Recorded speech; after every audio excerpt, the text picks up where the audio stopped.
and welcome to Shutter Study. Now, as we mentioned before, the sensor size is where the actual image quality relies as opposed to the megapixel. But while full-framed and crop sensors may not necessarily determine how good a photographer is, it's good to take a look at the different sensor sizes that are out there. Sensors range from 1/3.2 inches all the way up to full frame, which is about the equivalent of 36 by 24 centimeters.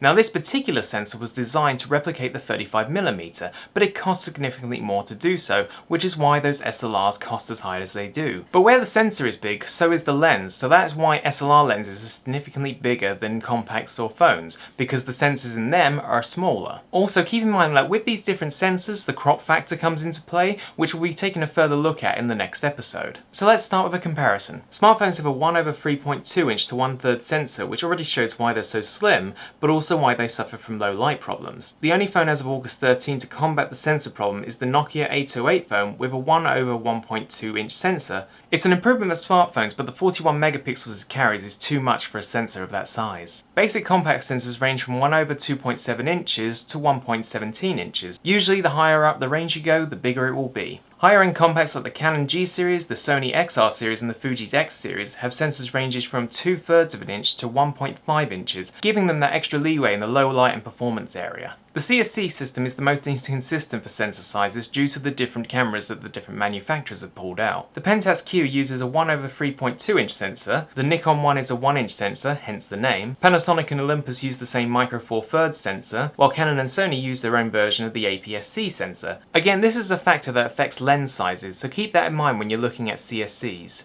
APS-C is the sensor you'll find in most SLRs, though there is a slight size variation in brands.